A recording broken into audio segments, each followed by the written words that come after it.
Se cumplen 7 años del gobierno del presidente de Colombia, Juan Manuel Santos. Los partidos políticos opinaron sobre su gestión en temas sociales, económicos y de seguridad, entre otros. Veamos. Juan Manuel Santos. El acuerdo de paz entre el gobierno y las FARC es para los partidos de la coalición de gobierno uno de los grandes aciertos del presidente Santos. Para la oposición es todo lo contrario. Cómo quienes han cometido los crímenes de lesa humanidad van a llegar en tapete rojo al Congreso de la República. Efectivo y eficiente en la negociación de paz. En salud, economía y educación, otros sectores no sienten avances en los últimos 7 años. Particularmente en los asuntos de la economía y de las relaciones sociales, o sea, los temas de pobreza, desempleo, crisis de salud, de educación, crisis agraria. Algunos destacan temas de política exterior. Más de 40 países nos quitaron el requisito de la visa, o sea, logró reposicionar a Colombia en el concierto internacional.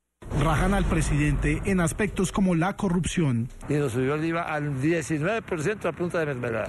Seguridad ciudadana es otro tema que preocupa. Preocupa el aumento del robo de celulares, pero indudablemente yo creo que las cifras de las principales ciudades del país son positivas. Vamos a saludar a esta hora a Sylvie Duchamp, es analista política, consultora de FTI Consulting. Señora Duchamp, ya la veo en pantalla. Gracias por estar con nosotros. Bienvenida, una buena tarde. Buenas tardes, Carlos Eduardo, y gracias por esta invitación a NTN 24 de la tarde. Un placer. Después de 7 años de gobierno es necesario hablar de aciertos y desaciertos. Para usted, ¿dónde están los desaciertos y los aciertos del presidente Juan Manuel Santos? Bueno, en primer lugar, yo creo que es un poco natural el desgaste de popularidad del presidente Santos ante la opinión pública. Ha sido 7 años de gobierno, una gestión muy polarizada por la paz, y yo creo que esto ha dividido al pueblo colombiano, pero entendiendo que hay una parte muy emocional en estos balances, yo creo que hay que tener un poco de justicia y mirar lo que nos dicen las cifras. Se habla mucho de recesión económica y yo creo que es importante poner las cosas en su perspectiva. Colombia atravesó por uno de los choques económicos externos más graves desde 1930, que fue la caída del precio del petróleo. Es muy importante entender que el 25% de los ingresos corrientes de la nación en 2014 pertenecían a este rubro, y estos ajustes no han sido fáciles y por supuesto veníamos de unos ritmos de crecimiento súper elevados que son bastante atípicos también, que desde 1920 no sufríamos positivamente de una tendencia de crecimiento tan elevada y tan sostenida durante 10 años. Dicho esto, es importante destacar que si bien quedan muchas cosas por hacer, yo creo que se han hecho avances muy importantes en materia social en particular. Quiero destacar ahí lo que se ha hecho en materia de educación. Hasta el 2011 en Colombia, aunque la educación era supuestamente gratuita, en realidad las personas tenían que pagar para acceder a la educación, y para muchas personas estas eran condiciones que hacían imposible el acceso a la educación de sus hijos. Hoy en día, del grado 0 hasta el grado 11 es totalmente gratuita la educación, y esto ha sido una revolución. Hay 8.400.000 alumnos del grado 1, hasta el grado 11 que acceden a una educación totalmente gratuita.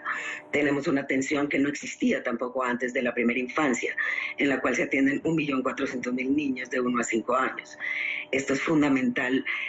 Ya a esto se le suma 800.000 estudiantes de educación superior adicionales a los que teníamos. Yo creo que esto es una verdadera inversión en el futuro, y esto es lo que desencadena verdaderas transformaciones sociales.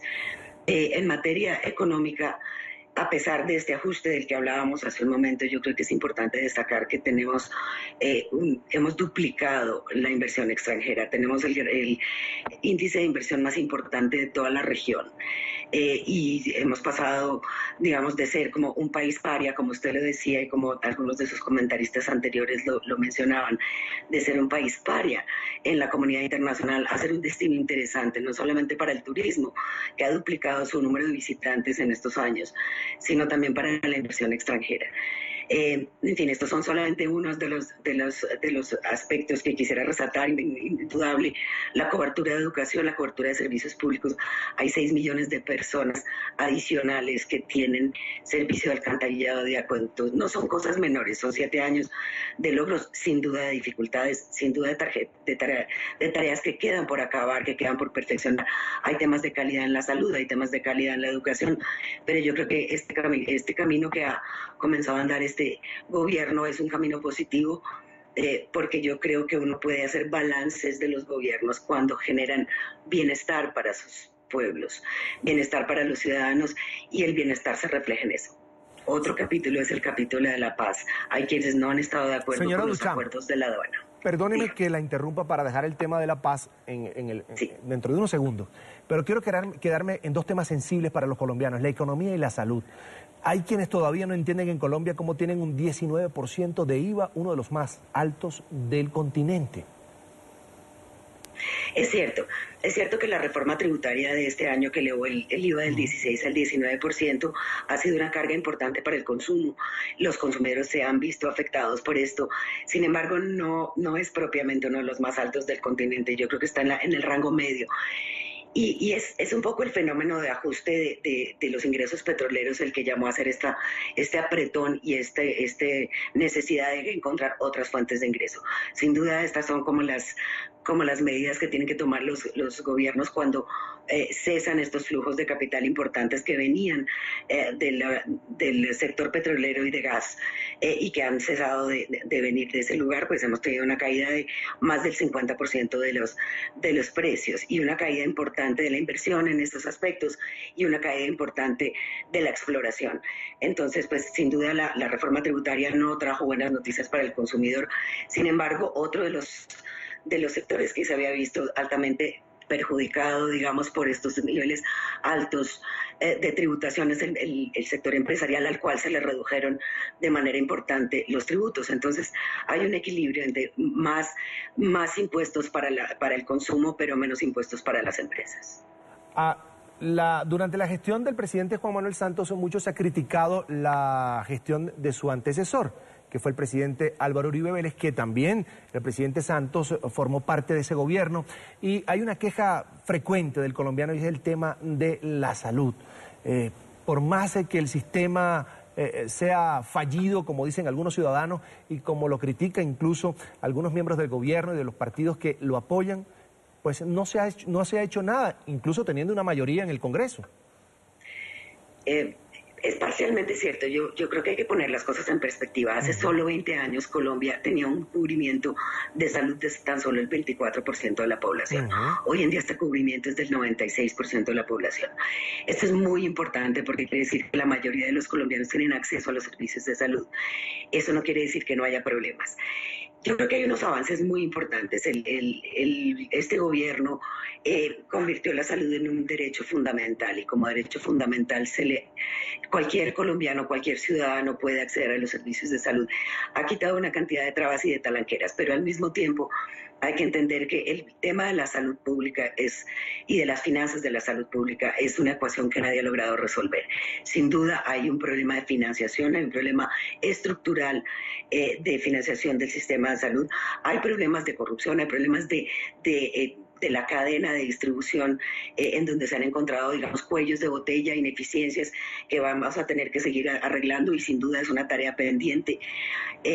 Sin embargo, yo no pensaría que tener acceso universal a la salud y tener campañas de vacunación gratuita para 21 dolencias es un sistema de salud en crisis. Yo pienso que hay que tener un poco de perspectiva. Venimos de un lugar en donde nadie era un privilegio, la salud, donde nadie podía tener garantizado que no le iban a dejar morir en las puertas de un hospital, a llegar a un momento en el cual el grueso de los colombianos, el 96% de los colombianos, cuentan con servicios de salud gratuita, en muchos casos subsidiada. Yo creo que esto es un éxito, no importa de quién lo sea. Yo creo que esta costumbre tan colombiana polarizante de estos últimos momentos, de atribuir unos éxitos y unos fracasos a un gobierno y al otro, es un poco inoficiosa, pero sobre todo es difícil trazar la raya de quién tiene la responsabilidad. Yo creo que ha sido un esfuerzo de 20 años que no se puede desconocer. Señora Duchamp, ahora hablemos del proceso de paz. Hay quienes dicen que, bueno, hay menos violencia en el país, menos muertos por la guerra, pero hay más violencia en las calles. Hay personas que son asaltadas, que son heridas por armas blancas, es decir, hay más robo, hay más inseguridad. Hay quienes no entienden que hay menos guerra o no hay guerra, pero hay más delincuencia. El tema del proceso de paz digo, en el ámbito político, le ha quitado al presidente Juan Manuel Santos tiempo para atender problemas básicos como ese para el ciudadano? Bueno, yo en este aspecto pienso que hay que también tener un poquito como de justicia. De los acuerdos de La Habana, que fueron firmados y ratificados por el Congreso posteriormente, traen el fin del conflicto armado con las FARC, pero es tarea de todos los colombianos construir la paz. Tampoco uno no firma por decreto un cese de la delincuencia común de las calles, eso es un aspecto aparte.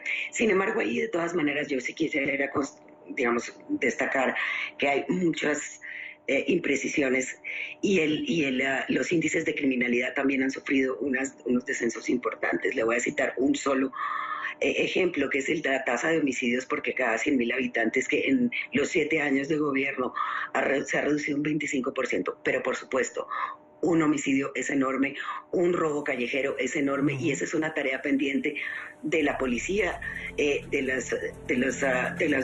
la fuerza pública, que va a comenzar también a colaborar en este aspecto. Yo creo que atribuirle a la paz, mezclar los temas de la paz y el acuerdo de La Habana con la criminalidad común es injusto. Colombia ha tenido unos índices de criminalidad absolutamente absurdos. Yo no sé si usted recuerda la década de los 90 y la época de los carteles, estos índices que en 2017 están en 24 muertes por cada 100.000 habitantes, puedan llegar a más de 50. Entonces también es un tema de perspectiva. Yo creo que hay que mirar la película y no solamente la foto.